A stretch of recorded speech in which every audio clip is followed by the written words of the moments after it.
అంటే నా పాయింట్ నార్మల్గా ఒక ఫ్యామిలీ తాలూకా ఫైనాన్షియల్ స్టేటస్ పిల్లల తాలూకా కెరీర్ని రూల్ చేస్తుంది చాలా వరకు. ఒక రేంజ్ ఆఫ్ ఫ్యామిలీస్లో కరెక్ట్ సార్, వాళ్ళు ఉద్యోగానికి వెళ్తారు, ఒక సెక్యూర్డ్ లైఫ్ని చూస్ చేసుకుంటారు. మీది కొంచెం financially well to do family అండి? Financial well to do family ఏం లేదండి. అంటే అబవ్ మిడిల్ క్లాస్ చెప్పొచ్చు, కానీ ఒక రిచ్ ఫ్యామిలీ కాదు. My father was a provincial civil servant. Okay. So PCS నుంచి తర్వాత ఐఏఎస్గా ప్రమోట్ అయ్యి కెరియర్ ఎండ్లో ఐఏఎస్గా కూడా ప్రమోట్ అయిపోయాడు. లాస్ట్ 7-8 years డిస్ట్రిక్ట్ కలెక్టర్గా కానీ కమిషనర్గా చేశాడు. My mother is a teacher, psychology teacher. Okay.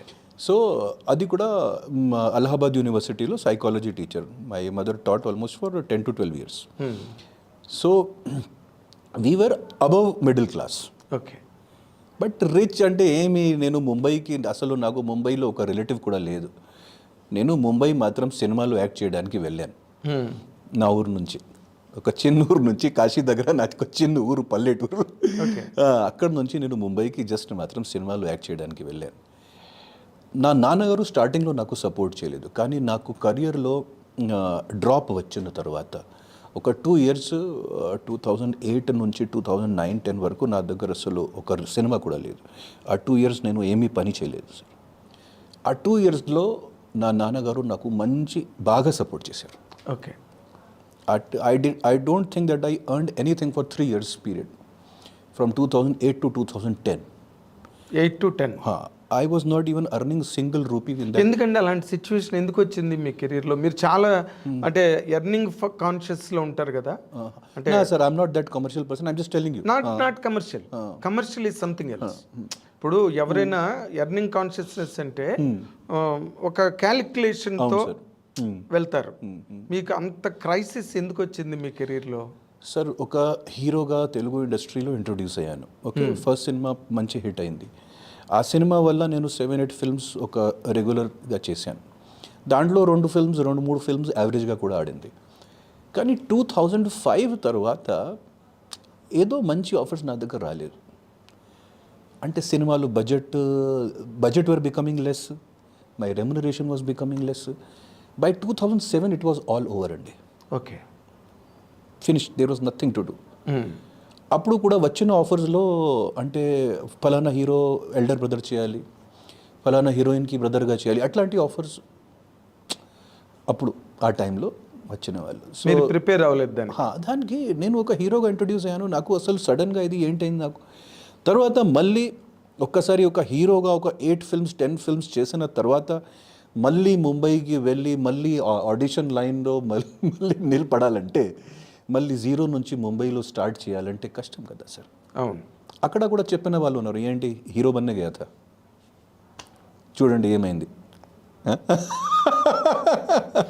అదే సీరియల్స్లో చేసుకోకుండా హీరోకి వెళ్ళాడు, ఇప్పుడు అంటే అక్కడ ఏమీ లేదు, ఇక్కడ ఏమీ లేదు. సో అట్లాంటి ఒక 2-3 years నేను చాలా డిప్రెషన్కి వెళ్ళాను, ఫ్రాంక్గా చెప్పాలంటే. కానీ డిప్రెషన్ నుంచి బయటికి వచ్చాను. ఎలా అంటే సెల్ఫ్ మోటివేషన్, మంచి బుక్స్ చదవడం, కొంచెం. అంటే మీకు ఫ్రెండ్స్ ఎవరు లేరండి, ఎవ్వరు లేరు. నా వైఫ్ తప్ప అసలు ఒక టైంలో 8 days నేను నా రూమ్ నుంచి బయటికి రాలేదు సార్. ఓకే. నా రూమ్ నుంచి అసలు బయటికి రాలేదు. When were you married? Sir, I got married in 2004. Oh, immediately after becoming a hero? Yes. I got married in 2004. Love marriage అండి? Arranged marriage. Arranged marriage. చాలా అంటే ఈ అరేంజ్ మ్యారేజ్ విని పర్సన్స్ షాక్ అవుతారు. ఏంటి అంటే ఇప్పుడు అరేంజ్డ్ మ్యారేజ్ అంటే దాంట్లో 2 ఉంటాయి. మీ అబ్బాయి ఏం చేస్తున్నాడు, ఏం చదువుకున్నాడు, ఏం ఉద్యోగం, ఇలాంటి ఎంక్వైరీ వస్తాయి. అవేం మీకు లేవు. మమ్మీ డాడీ మాట్లాడడానికి అసలు ఏమైంది సార్, నేను లైఫ్లో నా మమ్మీ డాడీ చెప్పిన ఒక మాట కూడా, ఒక అడ్వైస్ కూడా తీసుకోలేదు. వినలేదు. అసలు వాళ్ళు చెప్పిన ఏమీ చేయలేదు నేను. I was always a rebel. కానీ ఈ మ్యారేజ్ విషయంలో వాళ్ళు చెప్పిన నేను ఒప్పుకున్నాను. ఎందుకు? నాకు అలాగే పైన ఎవరు పిల్లలు, నాకు అలా అనిపించింది first. Second, no I want your original feeling. రెండు ఉంటాయి అక్కడ. I had also, because if you want very honest answers, I had too many love failures. So I did not want to. That is the reason. Yes. థ్రెడ్ బేర్గా అందుకే అడిగాను. Yeah. ఎందుకు love affairs fail అయ్యి? I do not know. మీ reason మీకు ఉంటుంది కదా. I do not know. I think only because maybe I was in a film career. మరి లవ్ లో పడినప్పుడు ఎలా పడ్డారు? అప్పుడు మీరు ఫిల్మ్ కెరీర్. అది వాళ్ళతో అడిగాను. నాతో అది నేను వాళ్ళతో అడిగాను, మీకు తెలుసు కదా నేను హీరో, ఎందుకు మీరు నా లవ్లో పడ్డారు? సో ఇప్పుడు నేను వేరే అమ్మాయితో స్క్రీన్ మీద రొమాన్స్ చేస్తే మీకు ఎందుకు జెలసీ వస్తుంది? Oh that is the reason. One of the major reasons. One of the major reasons. నేను ప్రతి 2 months ఒక వేరే హీరోయిన్స్తో రొమాన్స్ చేస్తే మీకు ఎందుకు జెలసీ వస్తుంది? సో మీరు ఇట్లాంటి ఇప్పుడు చేస్తే 5 years తర్వాత మేము మ్యారేజ్ చేసిన తర్వాత మా పరిస్థితి ఎలా ఉంటుంది? అప్పుడు లైఫ్ ఒక నరకం లాంటి.